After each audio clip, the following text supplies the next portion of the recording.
Facebook during the campaign, sobrang natouch ako. Dahil, alam niyo kung nasa ibang bansa kasi kayo, na lalo na kayo dito na medyo maaalis yung mga buhay, parang it is so easy to be detached. Diba?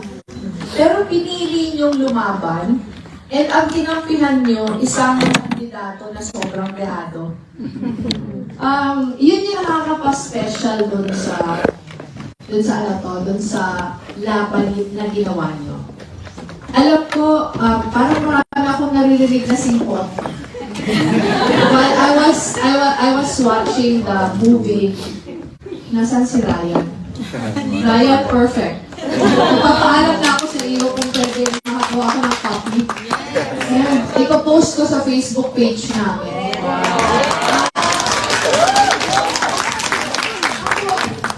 Ako sa akin, I have been through so many campaigns. Yung politiko sa pamilya namin, yung asawa ko. Alam to ng mga taga-naga na nandito. Yung asawa ko, 6 na eleksyon yung dinaanan namin. Ako, that was my 3rd elections.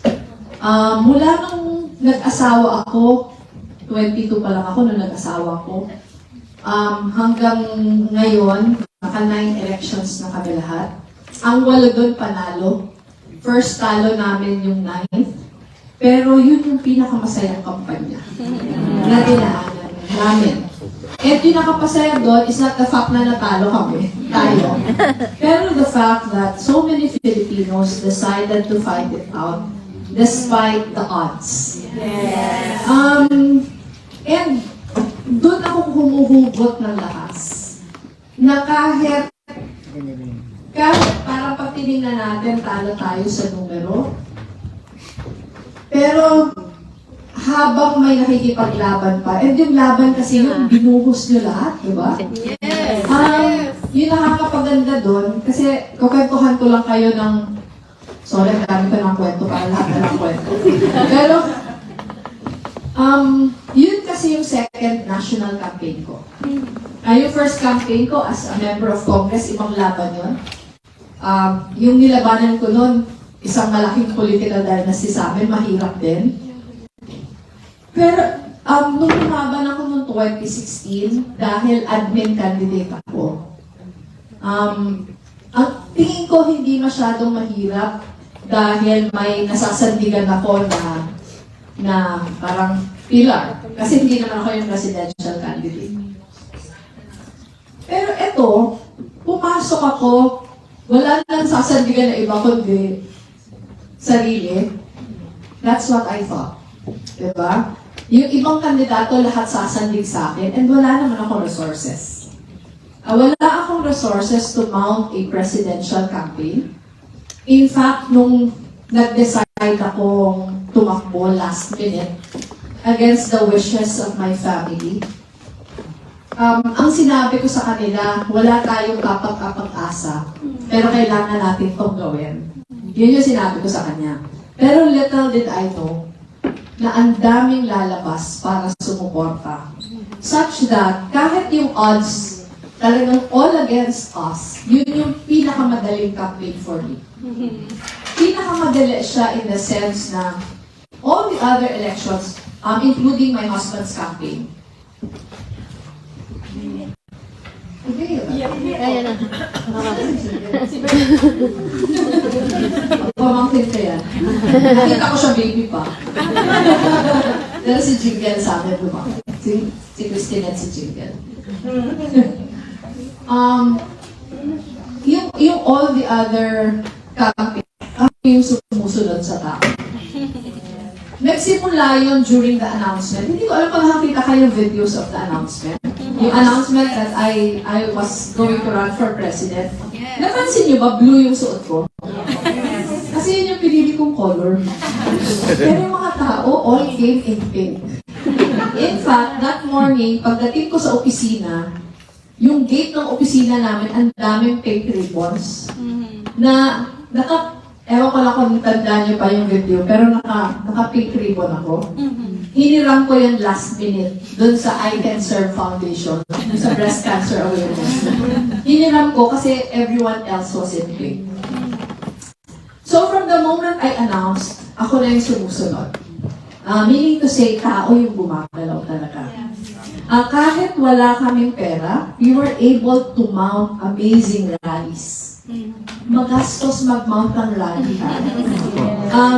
Wala tayong masyadong ginastos.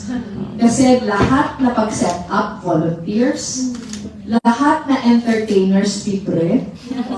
Pagdating pa sa lugar, overflowing ang pagkain.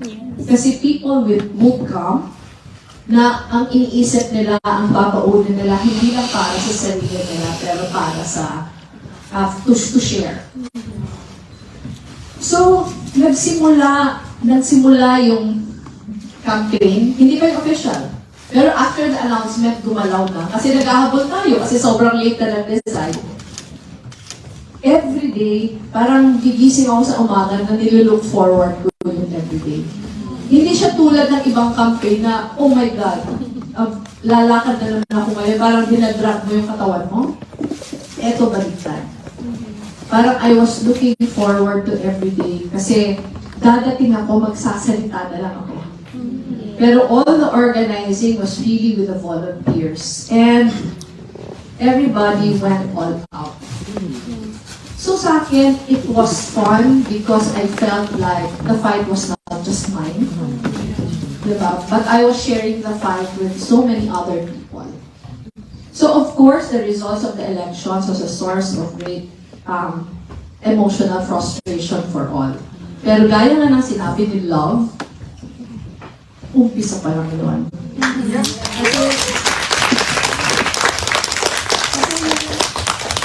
Yung nilalaban naman natin, pagmamahal sa bayan. Yung hope natin na umupo ako was just a belief na mas madali yung laban pag ako'y nakaupo. Pero dahil hindi ako nakaupo, hindi naman natapos yung laban. Siguro it will be more difficult, pero yung fight naman for the country never ends.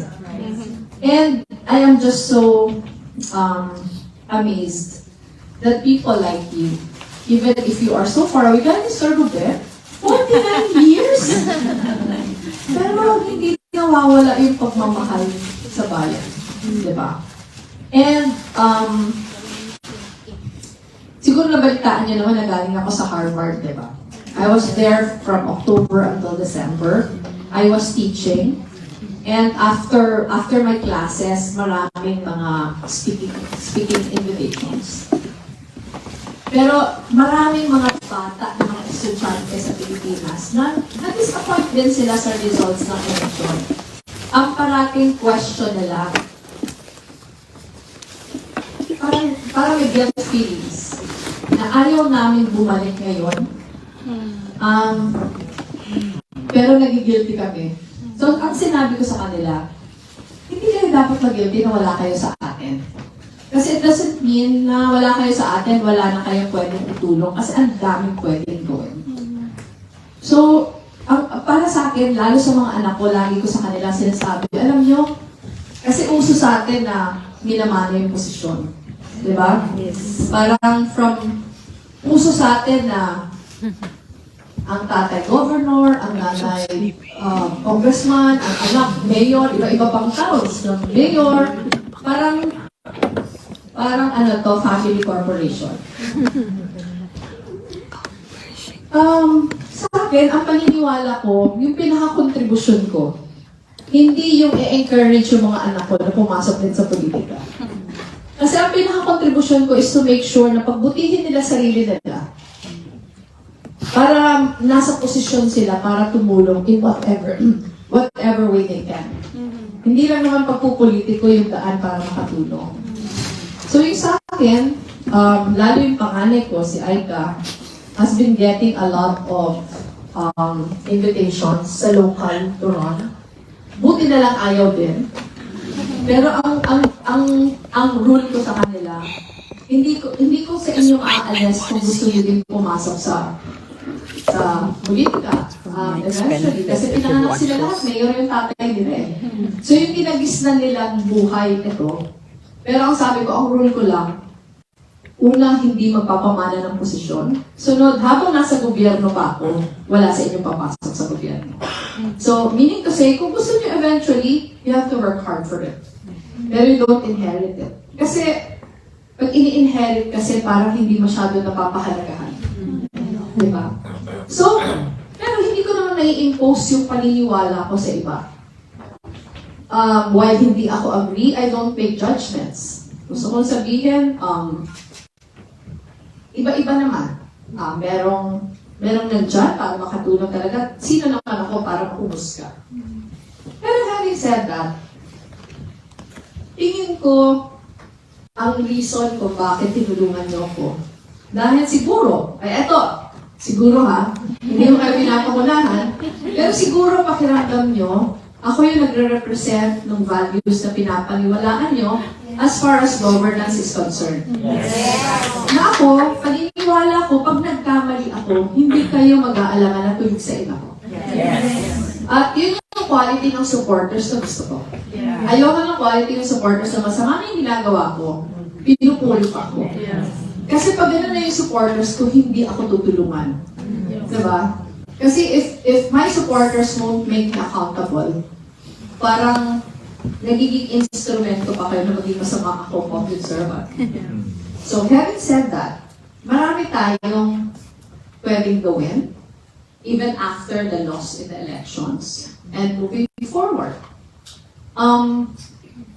Since yesterday, alam to ni Rose sa kanila kasi mula airport, sila na yung sumundo sa akin.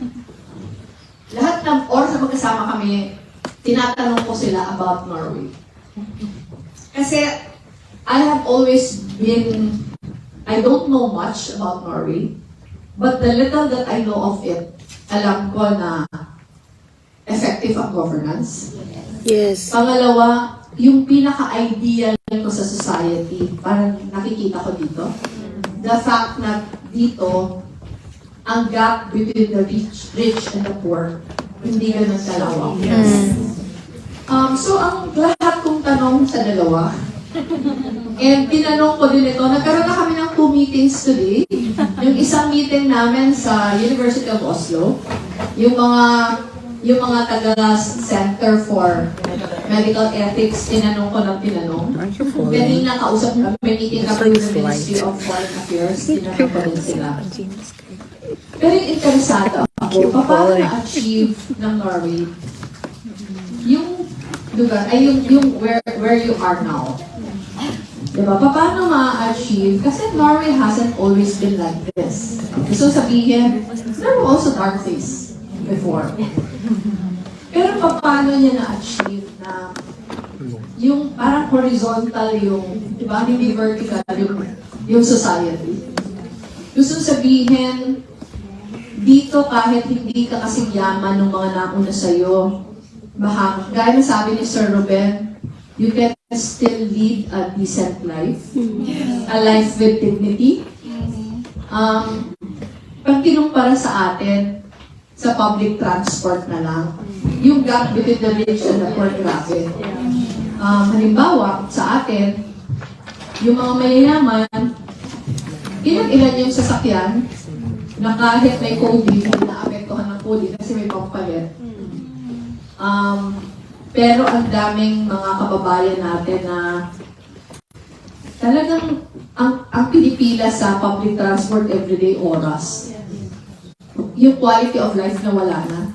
Kasi makakauwi sila gabi-gabi na dahil pumila, gigising na maaga para pumila ulit. Parang nakakawala ng dignidad. So, sobrang laking honor sa akin na nabigyan ako ng pagkakataon to come here and listen to different people, including yourself. Anong nangyayari dito? And ano yung pwede nating lessons na mapulot? Para sana dumating yung panahon sa bansa natin na yung mga mayayaman, sila yung nag-aasikaso dun sa mga hindi kasing palad nila para wala namang napapag-iwanan. I am sure most of you pareho naman sa akin na hindi naman tayo nangangarap na yung mama na grabe. Ang pinaka-dreams lang natin, mapag-aral natin na maayos yung mga anak natin, mabigyan sila ng buhay na hindi naman mahirap.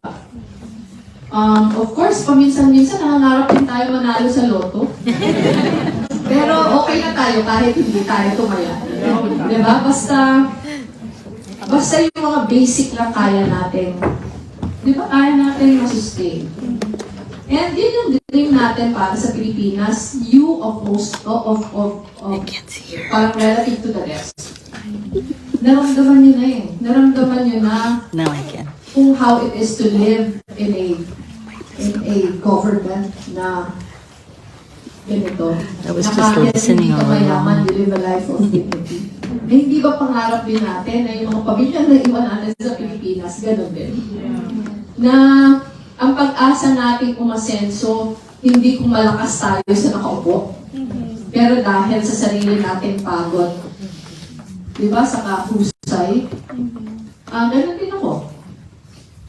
So, yung pangarap naman na yun, bibit natin until the day we die.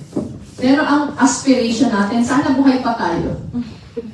Para maramdaman ng mga anak natin yung ganong buhay. So, kailangan pagtulungan natin. Pagtulungan natin kung paano natin yung ma-achieve. And one of the things para ma-achieve natin yun is to elect good people in government. Yes.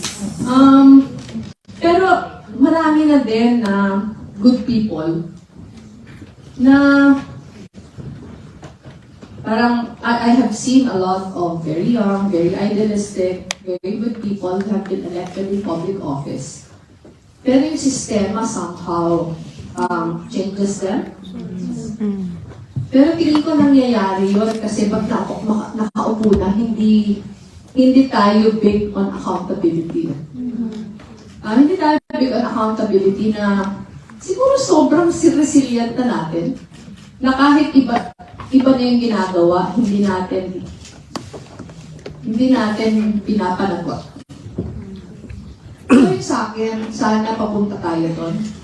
Sana papunta yung patuloy na pag-educate sa tao na sana nakikita natin yung nangyayari sa ibang mabubuting economies at sana pangarapin din natin for the country. Having said that, yung eleksyon, parang lalo tayo na-divide as a people. Diba? Parang sobrang polarized natin. Maraming dahilan kung bakit sobrang polarized, pero one of the biggest things na is different with the elections now is really disinformation. Yes. Hindi ko sinasabi na siya yung root cause, kasi parang yung disinformation kasi na-fuel nila yung root cause. Hindi ko alam kung nabasa niyo na yung libro ni Maria Ressa. Basahin niyo yun kasi dito siya inawardan. Pero, among many other things na sinabi ni Maria, di ba yung tungkol sa akin, meron doon isang I think, paragraph or several paragraphs. Na sinabi ni Maria Ressa na state-sponsored yung disinformation. In fact, lumabas sa kinukot ko yung nasa book ni Maria Ressa. Parang lumabas sa isang Commission on Audit report na merong government office na pinaghinulan ng disinformation. Sinasabi niya na ako yung number one object of disinformation. I was at the receiving end of it. Ang kwenta nila, parang yung government office just to push it. Para nag-hire ng additional 375 people. Para just to concentrate on the trolling. And ang ginastos mga $1.4 million. So do that. Sabi ko nga, sana binigay ka lang nila sa akin. Pero the reason why I'm telling that is a lot of relationships have been broken because of that. Yes. And I'm sure kayo, naramdaman niyo din yun. Yes! Pero ang pakiusap ko lang, habaan natin yung understanding. Gusto sabihin, dapat magalit tayo sa pinagmumulan. Kasi most of the time, yung napapapaniwala, biktima din. So sana instead of adding to the toxicity, gumawa tayo ng paraan para, alam mo yun, na mas mas It's maintindihan. really amazing. Kasi, halimbawa, maraming propaganda sa disinformation na target talaga yung mga Filipinos living abroad. Kasi their only source of news from back home is Facebook. Umiba na yan ngayon. Nice. Ang recent study, hindi na Facebook ang number 1, pero TikTok and YouTube. Pero for many years, Facebook. So maraming naniniwala na sobrang sama akong tao because of Facebook.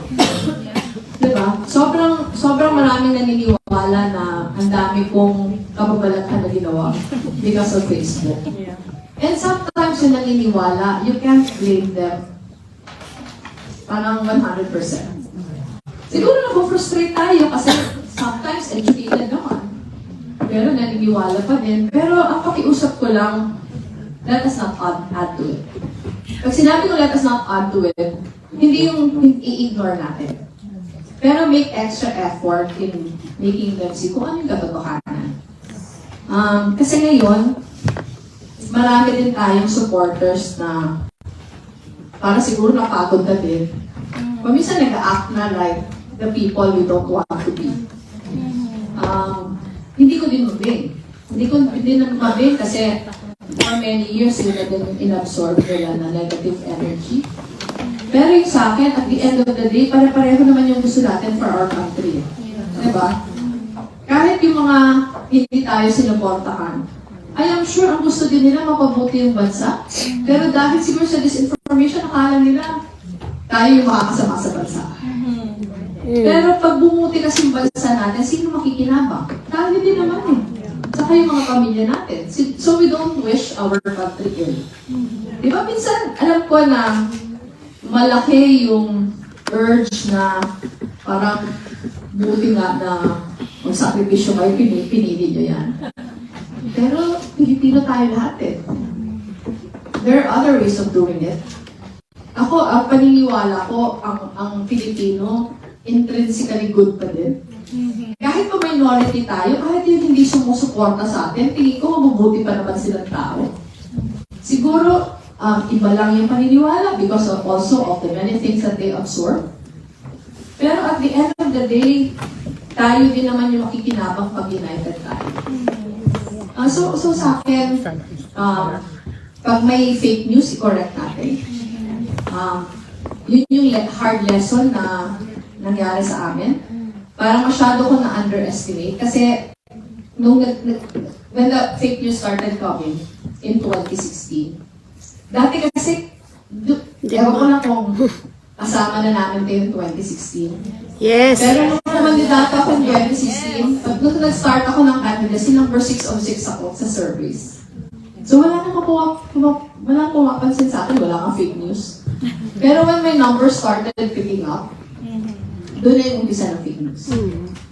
Pero nag-last yun the entire time. Pero ang paniniwala ko kasi noon, I was so naive and I was wrong. Ang paniniwala ko noon, ang kasinungalingan, hindi naman yan. Parang, at the end of the day, it's the truth that will come out. So, ignore, do not dignify, mali ako. Kasi ang nangyari, hindi natin nabigyan ng tamang alternative, pinaniwalaan yung fake news. So, ngayon, natuto na tayo. Hindi natin papalampasin ang fake news. Pero short of adding to the toxicity. So sa akin, pag may mali, i-correct. Pero parating ang end goal pa din, sama-sama tayo dahil lahat naman tayo Pilipino. Ako, I don't think, kahit yung mga naniniwala, I don't think they wish ill of the country. Tingin ko, mahal din nila naman yung bansa para ito natin. So sa akin, yun yung pakiusap ko. Yung pakiusap ko na i-channel natin sa more productive and positive things yung ating frustrations. Alam niyo naman na right after we lost, we immediately gathered everyone together and said, we're going to launch Angat Buhay as an NGO. And we wanted to be the biggest volunteer network in the Philippines. Hindi lang yung numbers, pero we feel like if people are given the chance to help, if we provide a platform for people to participate, yung values and mindsets must positive. Na-experience namin yan sa Angat Buhay when I was still VP. Kaya lumaki yung Angat Buhay kasi hindi kami, nung VP pa ako, hindi kami tumatanggap ng cash donations by ourselves. Pag cash yung idodonate, pinapadonate namin sa partner organization para sila yung mag-manage. Pero sinasabi namin, kung gusto nyo tumulong, mag-adopt kayo ng community, kami yung maglililig sa inyo. And yung na-realize namin, ang daming taong gustong tumulong. They just don't know how. So sa akin, nag-usap na kami ni Rose sa kanila. Sa aming pagsama kahapon, sabi ko, hanap tayo. Halimbawa kayo mga taga-Norway, ano ba yung biggest need? Halimbawa ng Filipinos dito, na nandito. So gawa tayo ng programs for that.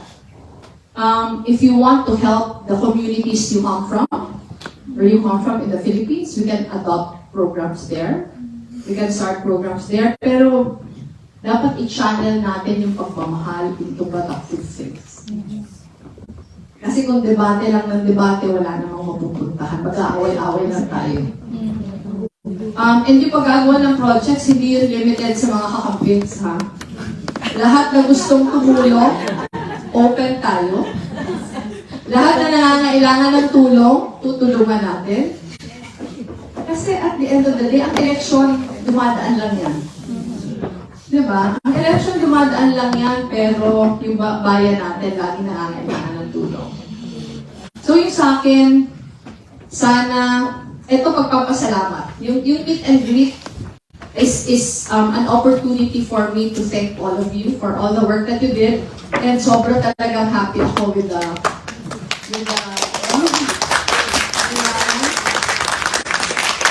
maraming salamat din kay Sir Ruben for giving us a very exhaustive presentation of how the Filipino community started in Norway. That's the first time I was hearing that. So maraming salamat. Si Rosa kasi hindi sila nag-aral ng history. Kasi tinatanong ko sila kung ilan ang Pilipino dito, sabi ni Rose, 3,000 yata. Sabi nila, parang mas marami ng konti. And then, 6,000. So, it has been, this trip has been very educational for me so far. 24 hours pa lang ako, Dumating ako kahapon na hapon, pero ang dami ko nang natututunan about Norway. Sorry, magulo yung buhok ko. Pumasyal na kami sa park kanina. I am enjoying myself, but this meeting with you this afternoon, ito yung nagbibigay ng puso sa akin, yung pagbisita.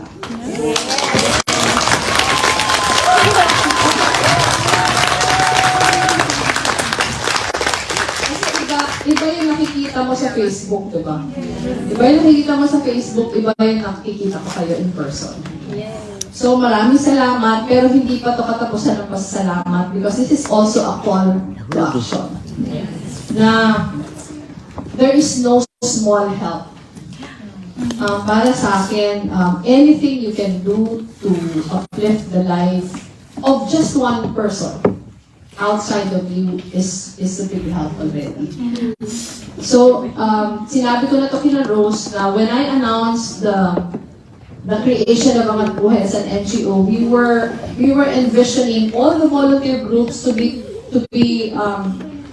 transition into Angat Buhay chapters. Pero later on, we decided against it. Kasi pag magta-transition into Angat Buhay chapters, parang one size fits all ang projects. So right now, we're encouraging the groups to be independent of Angat Buhay, to organize, strengthen themselves, and just partner with Angat Buhay with our programs. Then encourage the group to do programs of your own na mas specific sa needs ng community. So, sana after this, you continue planning and organizing and welcome people na hindi natin kasama dati. Well, huwag na muna pag-usapan yung politika. Huwag na muna pag-usapan ng politika because the bigger task is the task of nation building. And I think Filipinos in Norway could teach Filipinos in the Philippines a lot of things. Parang, etong last na, parang kung pwede lang ma-envision ng mga tao sa atin, na posible pala. Posible pala yung isang sistema na halos pantay-pantay lahat na tao. Na yung may enjoy na mayaman, may enjoy din ng mga hindi gaanong mayaman. Na everyone can live a life of dignity. That we can expect public servants to really be public servants. Walang perfect society, but we can always strive to have one. So, maraming salamat sa inyo. Maraming salamat to everyone who was part of the organizing. I want to thank Tisha, Lilian, and Vivian for helping Rose and Dom with the organizing. Hindi mo na ako magto-talk a lot about ang buhay kasi yun yung lecture ko bukas. Bakit pa sa inyo pupunta. So, ayoko naman na uulitin ko yung sarili ko. Pero, it has been a great honor to be on the receiving end of your support. So, maraming salamat.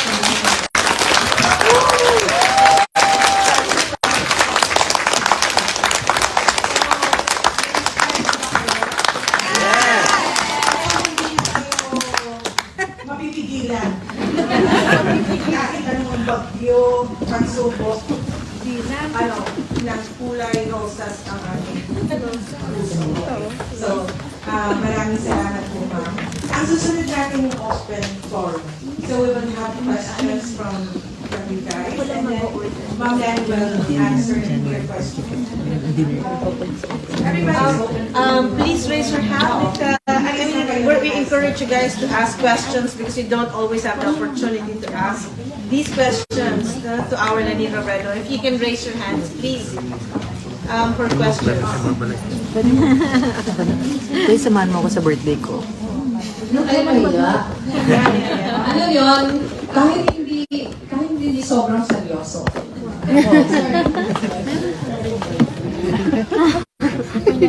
Very hard. May question ko. Sabi niya, do we see Leni Robredo in the next election? Actually, sinabi ko to kay Rosa, I love kanina. Kung ang nire-refer mo Senado, I'm not inclined. Kasi tingin ko hindi siya yung for me. Parang yung strength ko, constituency work. Yung Senado kasi mas policy siya. While okay naman sa akin yung policy, parang I think I do better sa mas on the ground work. So, pero nandito ako, whether I run, whether I don't, nandito ako. The focus now is ang buhay. The focus now is to get people involved. Ayoko na kasi magsabing hindi, ayoko din magsabing oo, kasi yung hindi, 3 times ko nang kinain. Nung namatay yung asawa ko and people were prodding me to run, sabi ko, over my dead body. Pero nag-run ako. Yung VP ganun din. Yung presidency ganun din. So, walang siguro sa ganito. Sigurado. Pero sa akin, wherever I feel I could be of most of them. Thank you. Hello, I'm Maria Renker from Germany. I founded Europe for Leni, and Shaina Thomas, she's heading the Munich for Leni as well. And Leiden here is representing the nurses. We're all from Germany. So yeah. Thank you for coming all the way to Oslo. Now we changed it to Angat Buhay Europe because from Europe for Leni, now it's Angat Buhay Europe. Anyway, I host Talk Ali as well. It's a weekend. You actually sent us a one time, yes. Anyway, we have a question in the show. It's not a political question. If you were to describe your life in a song right now, what would it be, and you have to sing it?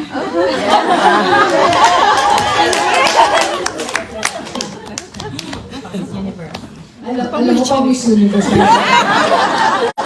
I could never ask that question again, so might as well. Hindi. In honor of Christian, who rendered a most beautiful rendition, this is the moment. Kasi parang ang You have to buhay sing ko, a line though. mawawalan ako ng boto. It's okay, election's over. Parang kasi sa akin, and I think ito yung lesson ng buhay ko Yeah. sa lahat. Na parang ang dami ng chapters na nangyari sa buhay ko. Ako, I got married very young. I got married at the age of 22. Kasi my husband was my first boss. Pinento ko na din to kay Rose kay Love, so huwag na kayo makinig. Sabi ko, ang dami kong kahirapan na pinagdaanan after I got married because I still went to law school. I went to law school while I was a full-time economics professor. So I was teaching during the day, going to law school at night. Mayor na yung asawa ko, so asawa, alam mo naman sa atin yung asawa ng mayor, di ba? Dami din yung ribbon cutting, ninang-ninang. Naging lawyer ako matagal kasi paunti-unti. Nung naging lawyer ako, 2 na yung anak ko. So, yun yung first part ng buhay ko. Yung second part ng buhay ko, abogado na ako. So, I was into public service lawyering. Una, public attorney's office. Alam niyo naman yung public attorney's office, di ba? Yung kami nag-gobyerno, pero kami nagde-defend ng mga walang pambayad sa abogado. And then, lumipat ako sa isang NGO, pangalan Saligan. Yung klase ng lawyering na ginagawa namin on the ground. Ginagawa namin, ino-organize namin yung mga magsasaka, mga isda, mga indigenous peoples, laborers. Tinatranslate namin yung mga batas into the dialect. With the belief na dahil sa mga malalayang lugar, mahirap na lugar, wala namang abogado. Wala silang access sa abogado. So they can defend their rights under the law kasi marunong sila. Tinuturuan namin silang gumawa ng mga complaints, mga affidavits.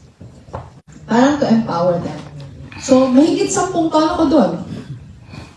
Mayor yung asawa ko all the time that I was doing those stuff. Tapos namatay yung asawa ko bigla. Namatay yung asawa ko in the most parang unfortunate circumstance. Dahil he was only 54 at the prime of his life. Namatay siya sa plane crash. So, akala ko yun na yung buhay ko. I was so happy being a development worker. Tapos bigla namatay yung asawa ko. Ayoko na nag-politika, pero I recognized that I had an obligation to fulfill. So isang bagay na ayaw kong gawin, ginawa ko for the love of my husband. Ang feeling ko dati, parang mabubuhay ko yung legacy niya kung I will fill in the vacuum he left. So parang panibagong chapter ulit sa buhay ko. I was an elected public servant for close to 10 years. Tapos ngayon, panibagong chapter na ulit. Pero kaya sinasabi ko na yung song ko, This is the Moment. Kasi ang moment natin yung everyday. So yung everyday natin, hindi natin alam kung ano mangyayari bukas. So gawin na natin yung kaya natin gawin ngayon. So yun lang yung aking mantra. Never ako nagplano. Yung sa akin, all my wrongs, hindi ko pinano. Pero, tingin ko kasi whatever is given to us, You should do your parang best. we are where we are meant to be. Yes. Diba? Ang iba sa atin, maraming what ifs eh. Pero ako tingin ko lahat na dumadating sa buhay natin, including my widowhood, tingin ko, It was meant to be. yun talaga yung binigay. So, instead of wallowing in grief, you channel your grief into something more productive. So the same now. Parang natalo sa election. Pero hindi naman yung katapusan eh. Kasi it doesn't mean that there is no more space for us to still be up. So yun yung aking. Spoken word. Thank you.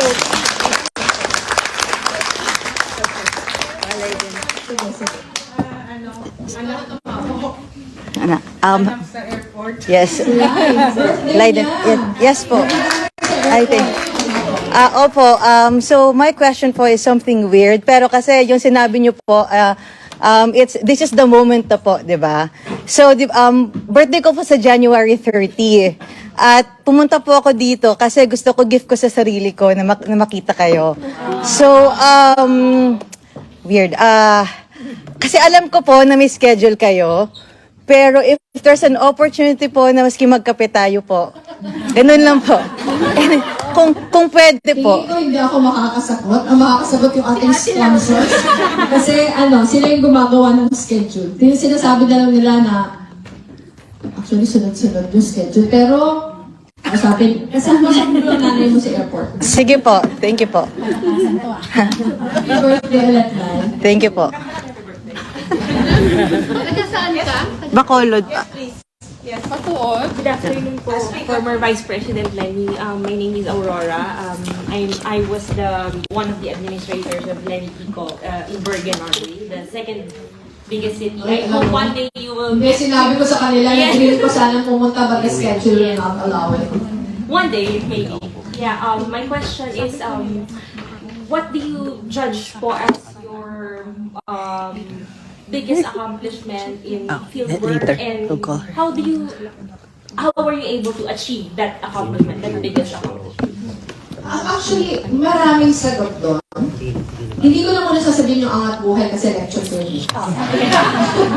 pero siguro kung if the elections, the recent elections would be the judge. I think it's keeping hope alive in the hearts of the people.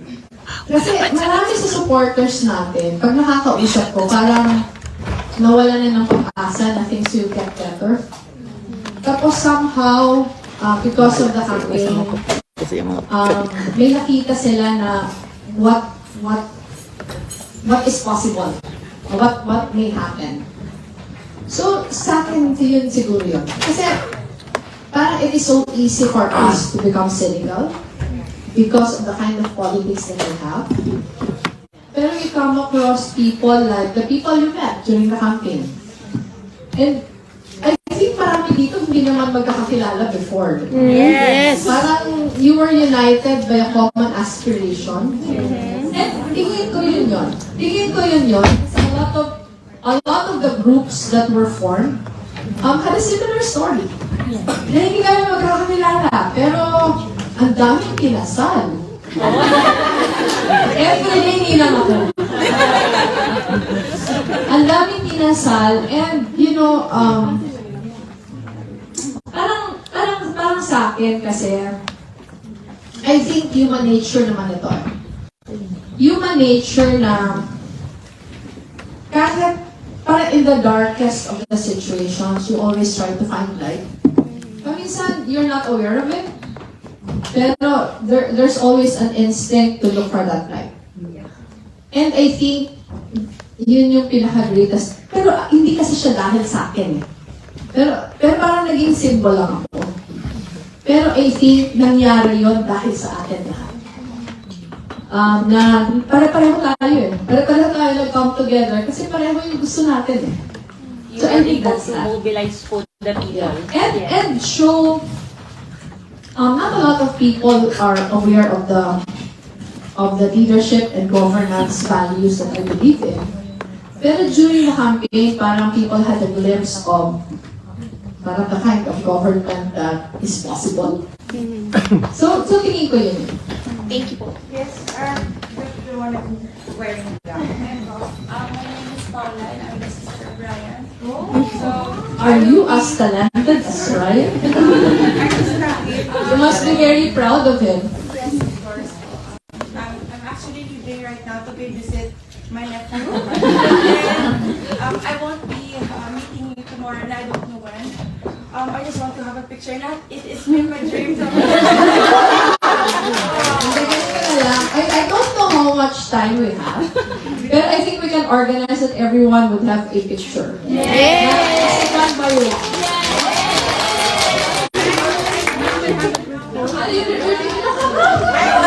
It became like a women's group when she ran, so it's yeah.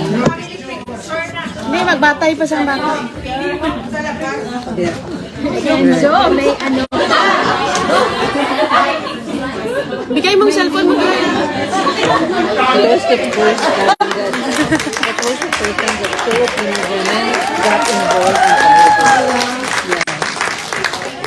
Like the wives are outside. Ryan ha, binuking mo din ka ni Paula, pinapaalaga mo siya ng pamangkin, ng anak. So many questions, yes?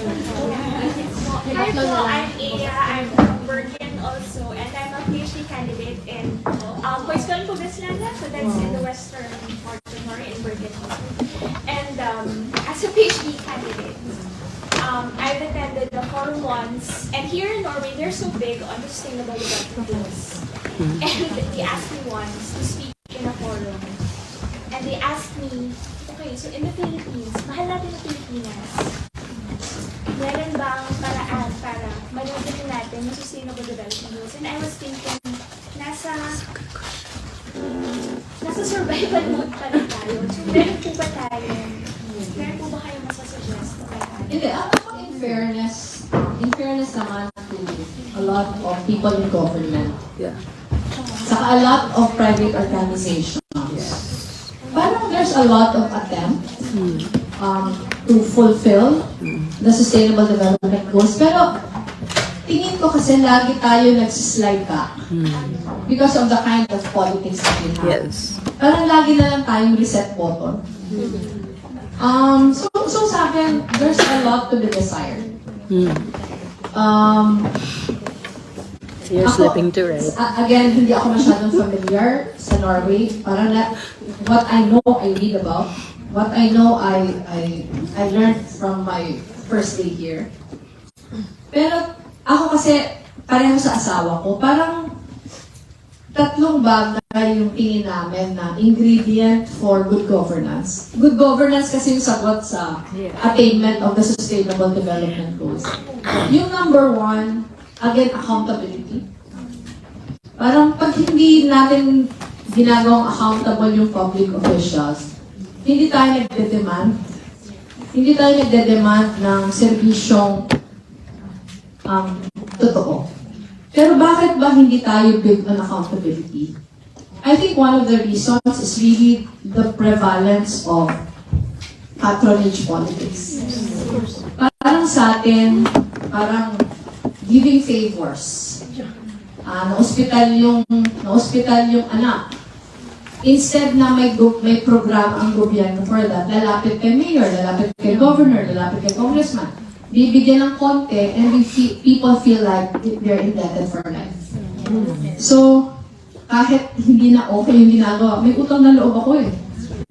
Pero nangyayari yon kasi hindi maayos yung mga programa that people still need to approve official. Because there's not enough programs that will cater to what they need. Yung number one. Yung number two talaga, hindi din tayo big on transparency. When I was in Congress, ang dami kong in-offer ng mga bills that will push for transparency. Like yung pinakauna kong bill na final, pinakauna, as in first day of my work in Congress, full disclosure bill, hindi nga siya nakalabas sa committee. Kasi galing sa Office of the President, pero sobrang watered down na version. Parang sobrang averse tayo sa transparency. Pero yung accountability kasi madedemand natin yun kung may transparency. So yung pangatlo na I am working on now, in whatever sphere of influence that I have, yung people empowerment. Tingin ko kasi yung engaged na citizen, mas empowered siya eh. Mas empowered siya, mas may boses siya. Mas alam niya yung karapatan niya, mas may confidence siya na ipaglaban yung karapatan niya. So, itong Angat Buhay, ang hope ko na the groups of volunteers will start that more empowering environment. Para ang tao nabibigyan pagkakataon na mag-demand sa gobyerno ng kinakailangan. If there is hope, there is. There's a lot that's wrong with the system. Hindi tayo big on metrics. Halimbawa, we're doing a lot of nutrition programs now because stunting is really bad in the Philippines. Alam niyo naman yung stunting, di ba? Parang after the age of 5, it is irreversible already. So we go to communities where the rate of stunting is high. When we go, may feeding programs naman. Pero ang sinusukat nila kung ilang bata yung pinapakain. Hindi sinusukat yung improvement sa bata. So halimbawa, yung farmers. Ang isang na-discover ko, yung mga maliliit at mahihirap na farmers, walang masyadong access sa help from Department of Agriculture. Mas may access yung mga malalaki. And the reason for that is ang metrics natin is productivity. So, pag ang metrics mo productivity, ang tendency mo, gagamitin mo yung pera mo ng department dun sa mga farmers na makakaproduce ng productivity. Kung ako tatanungin mo, halimbawa, kung naging pangulo ako, halimbawa, papalitan ko yung metrics. Ang papalitan ko, yung improvement in the lives of farmers. Diba? Kasi yung improvement of in the lives of farmers, yun yung tamang sukat. Diba? Yun yung tamang sukat kasi mas ano yun eh, mas democratized. Kasi kung productivity lang, pwede, kasi kung productivity lang, pwedeng konti lang yung natulungan mo, pero dahil malalaki sila, nakakontribute sila sa accomplishment. Pero kung ang sinusukat mo, yung improvement sa lives ng pinakamaliit na farmer, meron kang incentive as an agency na tulungan yung mga mahihirap. So, maraming kulang sa sistema. Sana yung Congress mas nag-exercise ng checks and balances rather than be subservient to the President. Sana yung political parties natin magsaysay.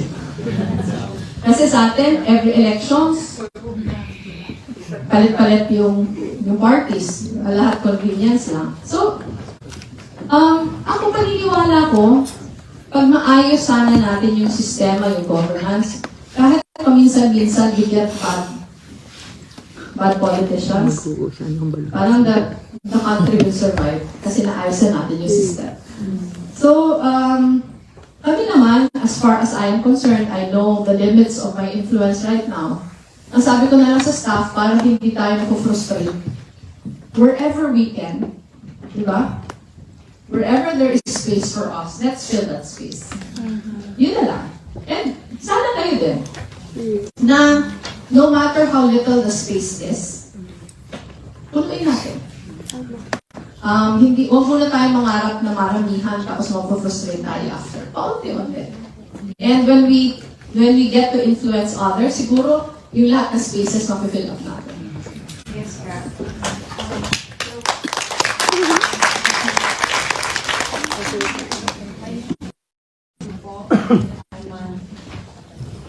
I'm almost a former student. I'm just waiting for the grade for my final paper and then I'll Congratulations. upon that, I'm studying bachelor's in theology, religion, and society, and I've seen how the people has viewed their lives and how their theology affects their view on politics, how they translate the way they believe and their faith translate to the education system is from the Philippines compared to Norway, and I was almost in the beginning I was having a hard time because the standards here are high, the expectations from the students are high, and I think my question is linked with the relationship about education and disinformation.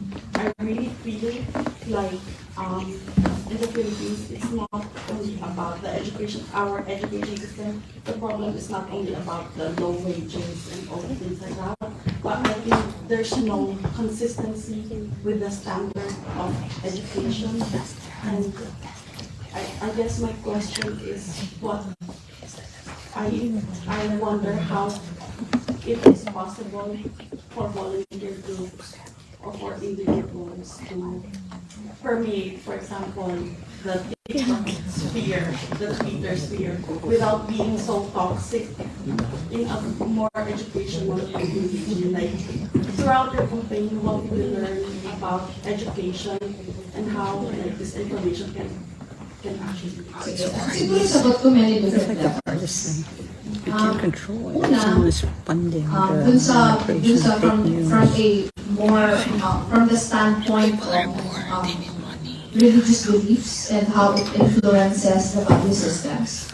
Parang for many years, ang laki ng influence ng religion. Pero because of this information, parang nalusaw yun. And even the Catholic Church was actually actually recognized the fact na yung influence niya over the faithful hindi na ganoon kagrabe because of social media. So yung number one. Number two, the sad thing about it is that we're in the worst situation now as far as education is concerned. And I'm not saying it without facts to back me up. Halimbawa yung PISA assessments, of 79 countries, we're 79th in reading and in math. We're 78th, I think, in science. May non-acceptance ang education system natin.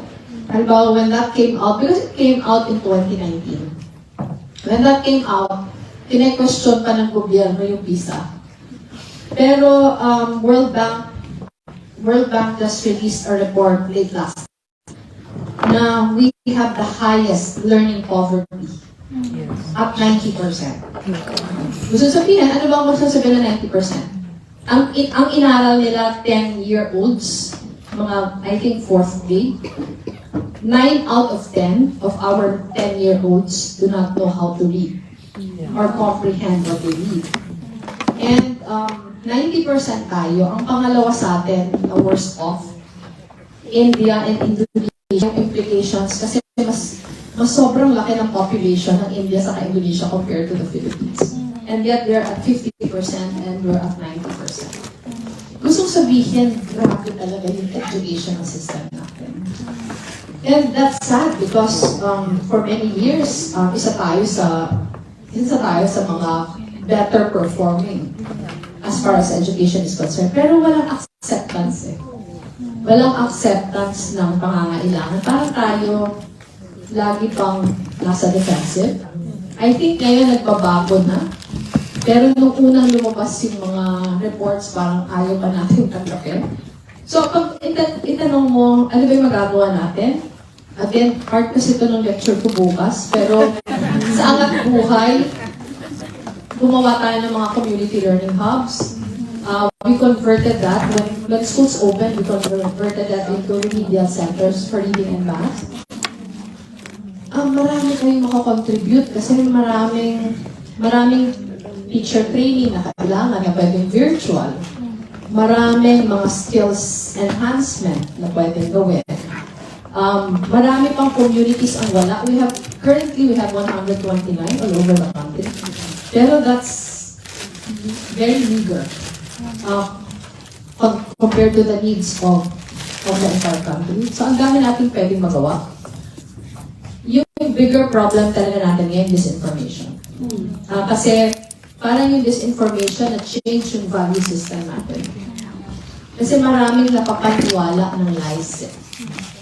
So ano ba yung pwede nating magawa ngayon? There are a lot of groups in the Philippines already. Talaga yung pinakaunang gumalaw against disinformation si Maria Ressa. So Maria Ressa has been fighting it out since 2016. She was alone at the time. Kahit kami, hindi kami nakinig. Wina-warn niya na kami, 2016 pa lang, na ako yung target. Hindi kami, parang hindi namin nakita kung gaano siya kalaki. We're trying to organize the fight against disinformation kasi ngayon, parang we're just into fact-checking and it's not nearly enough. So yung tanong mo, ano yung magagawa natin?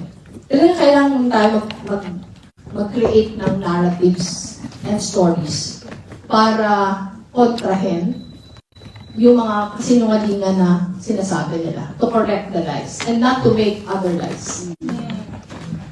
So kailangan tayo mag-produce ng more content kasi walang-wala tayo sa kanila as far as videos, as far as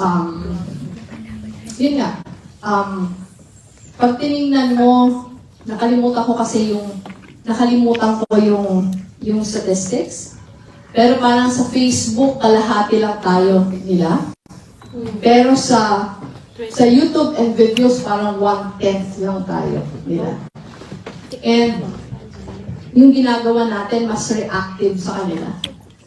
Dapat sana ang ginagawa natin, parang, ang bitawag sila ngayon parang pre-bunking. Parang ng Finland yata ginagawa yan, na mas maliliit pa, ini-inoculate na yung mga bata para meron siyang capacity to discern kung alin yung fake, alin yung hindi. Finland. So we can help each other produce more content na kung ano yung totoo. History has been revised already for many people. So pwede natin yung pagtulungan. Pero we need a lot of people working together to make sure na mas na-overpower ng katotohanan yung kasinungalingan. Ngayon, pag tinignan mo yung pie chart, sobrang konti yung gumagawa ng yung mga totoo. Ang sabi ni Maria, ang study nila, talagang lies spread faster than the truth. Pero what they saw during the campaign was that inspiration move faster than lies. So we have that. So we can build on that. So marami tayong kailangan gawin. We have 5 minutes for questions, so please ask your question already. Mabel? Hello po, good afternoon. Good afternoon. I'm Mabel, I live here. Ang tanong ko po is a little bit personal, to make it lighter, kasi masyado seryoso yung usapan. Alam po namin, kasi kami po sa Twitter talagang bardagulan. Yun po yung gawain namin mga sumusuporta po sa inyo.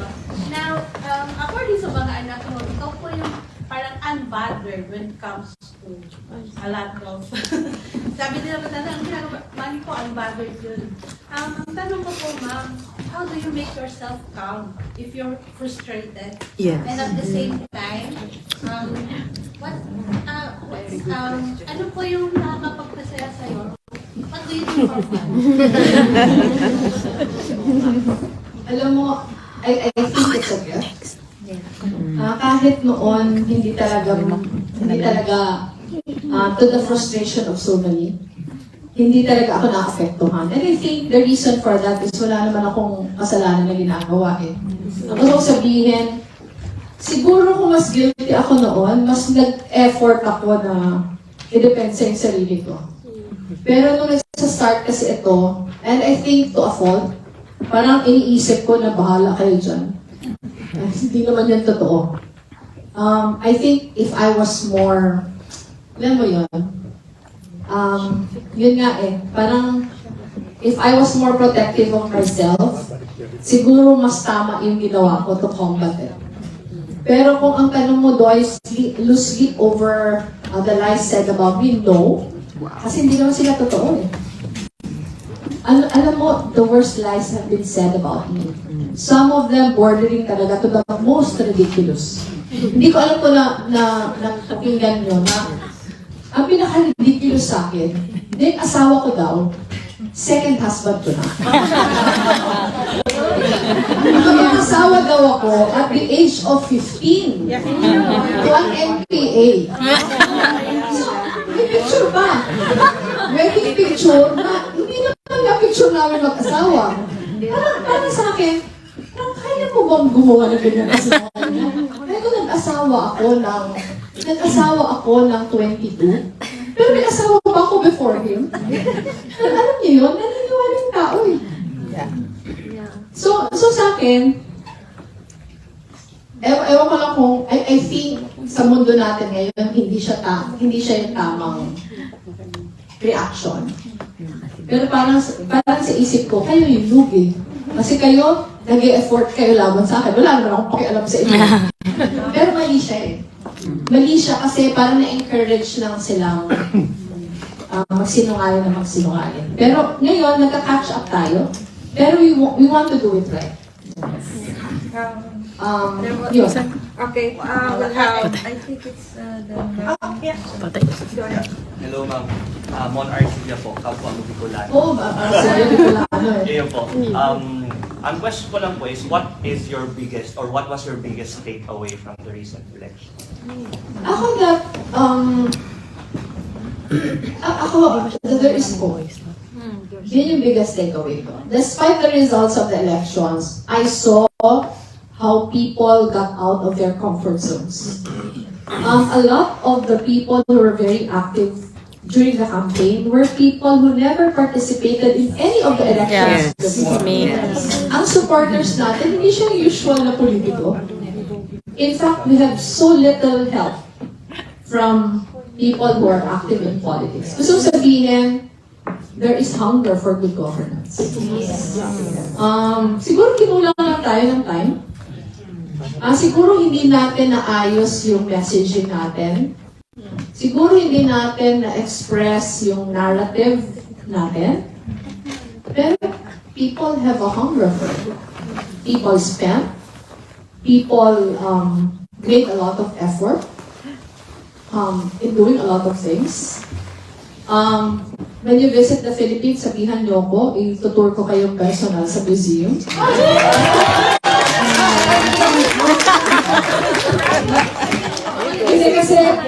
kasi alam niyo, the reason why we decided to put up the museum were two things. Number one, to showcase the creativity of the Filipinos.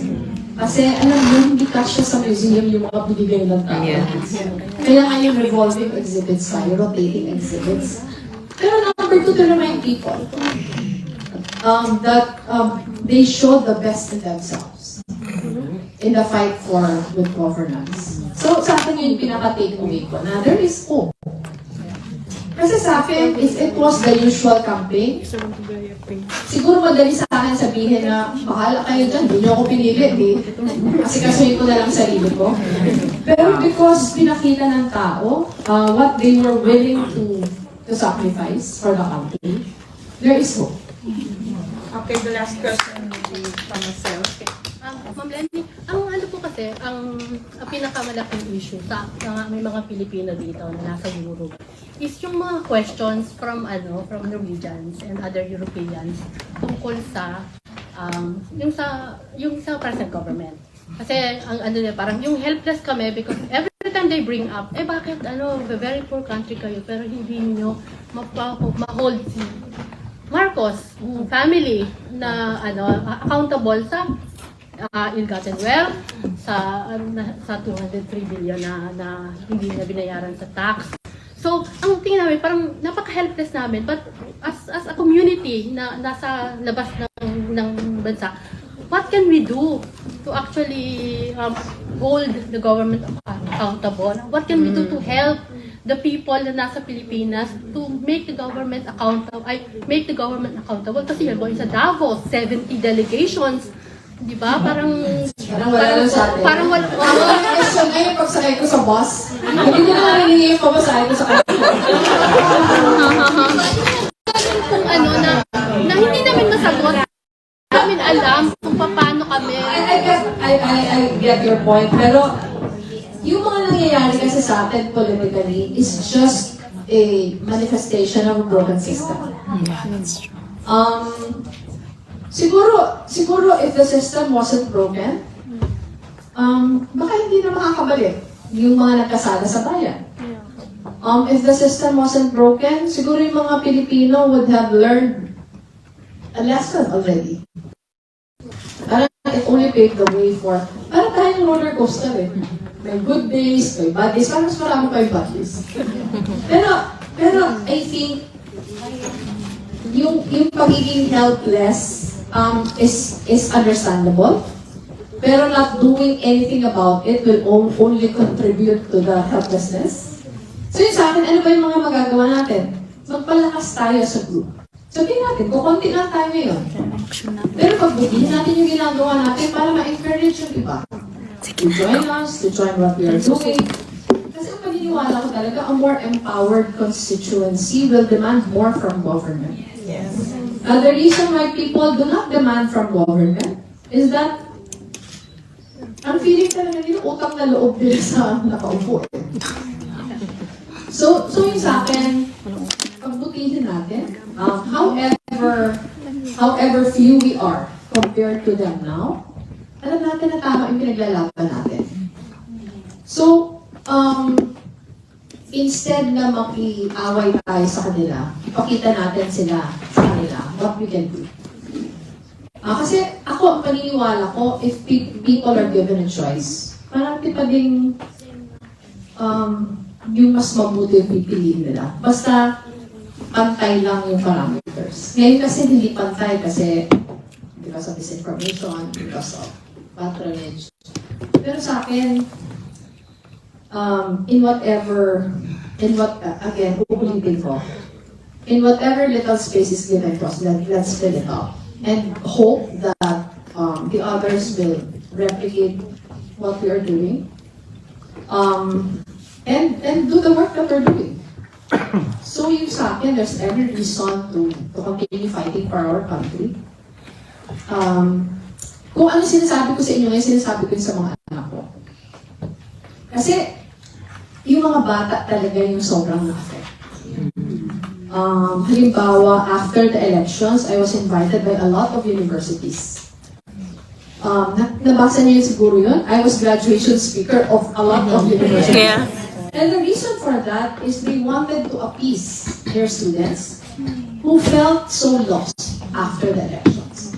May mga universities na they had to hire mental health practitioners to help the students cope with their frustrations. So yung sa akin, parang pagtulungan natin ma-channel yon. Kasi ang laban na to, hindi naman 2025, hindi 2028. Long game na to eh. And whatever significant step we can make towards the ideal, okay na yun. Kesa kung di mo maakin, aayaw ka na. Lalo lang lalala yung sitwasyon. So sa atin, pag-isipan natin after I leave, baka pwede tayo mag-planning, and then we partner with whatever you feel would best help our country moving forward. It can be community projects, it can be projects for Filipinos in Europe who would need sanctuary. Maraming pwedeng gawin eh. Thank you very much.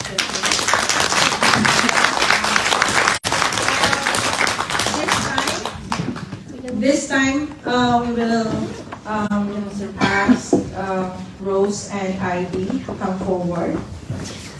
Nag-prepare po kami ng we have something for you. Malaking gift na parang trip to Sweden. Trip na may 70 delegations. So, a small gift and a contribution that we gathered from from different people for Angat Buhay.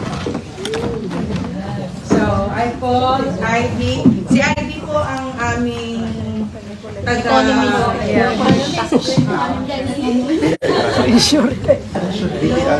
Leni, we prepared 3 gifts for you. Yes, the first 2 gifts, they remind us of the last election and also of Norway. Ate Rose, yung una, yung green, yung kulay first. Yeah. And in Norway, you open the gift.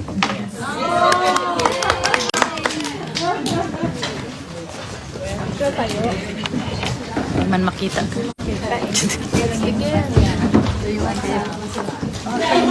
Sirain mo, Ma'am Leni, para may kasunod. Open it po. Ma'am Leni is the scream. Scarf siya na scream. It's yung scream ko na painting. It's the most famous work ni So yan, yan yung gift namin sa'yo, scarf. Scream! Yes! Yung itsura namin. Yung result ng election, we were screaming, we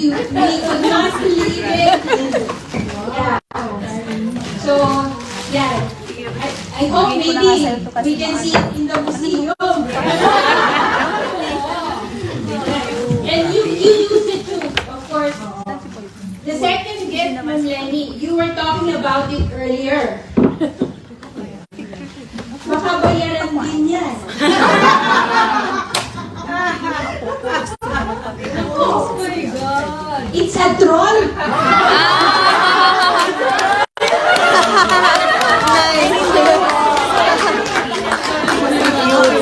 Very funny. You know the troll?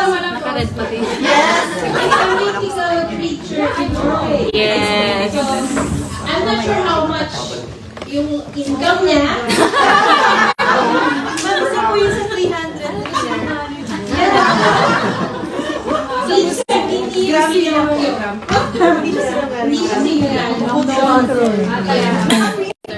Yeah, it's fake. Thank you. And the last, but it's not for you. It's not for you, but Ma'am Leni, we know matalo tayo sa election.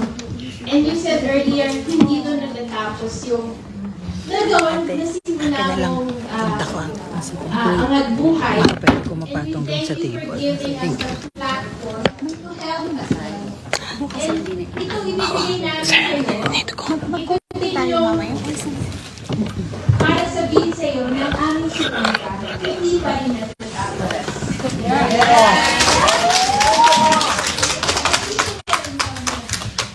Ang kwento po ni Ma'am Leni, ako, nung una, Rene, itong amount na to, by Friday, maabot natin. Naabot? Ito naman, challenge ulit. Naabot ulit. Kanina umaga, sabi ko, andito na si Ma'am Leni, pwede, ito naman. Todo na. Ito na. Ma'am Leni, ito. On behalf of everyone here and the whole kakampings from Norway, binibigay po namin ito sa Angat Buhay. 30,000 crowns. 30,000.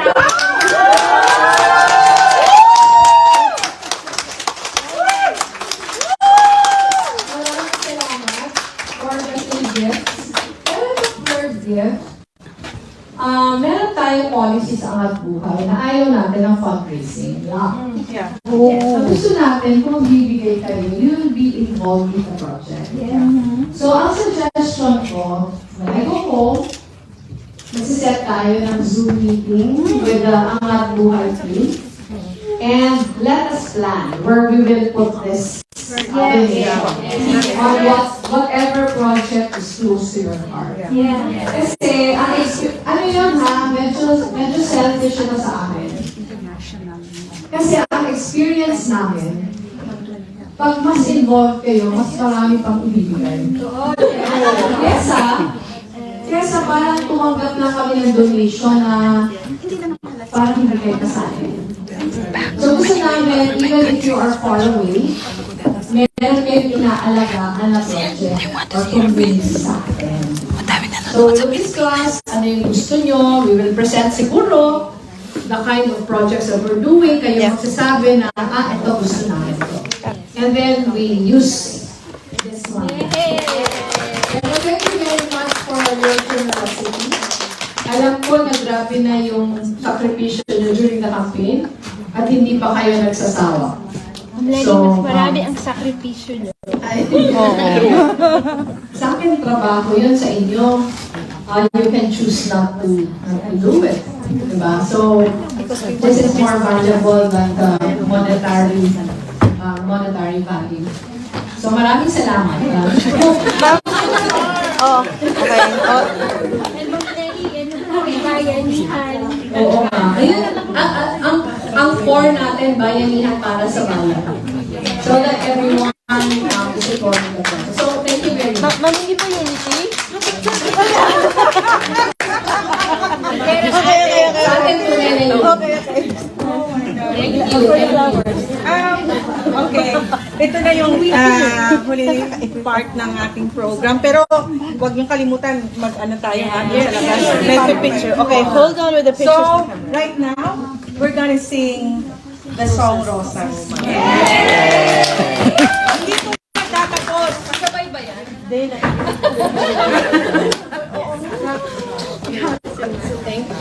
While si ma'am ay go around, you can sing also. Ano po bang ginagamit na yun sa wedding? Yung mga wedding sa inatendan ko, yan yung march. Louder! Louder!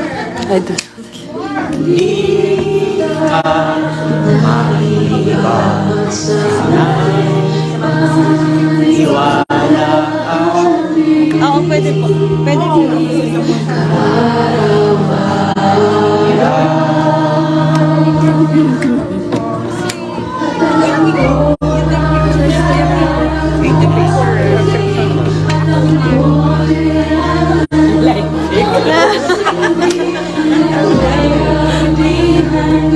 May pag-ibig, liwanag ang mananaig,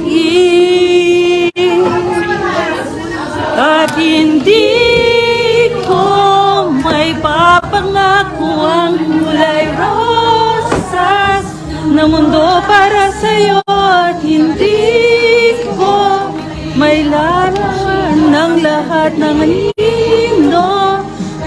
Sisikapin ko at hindi ako magpapahinga hanggat hindi mo pa hanggang muling pagmalaki ay kaisang Pilipino.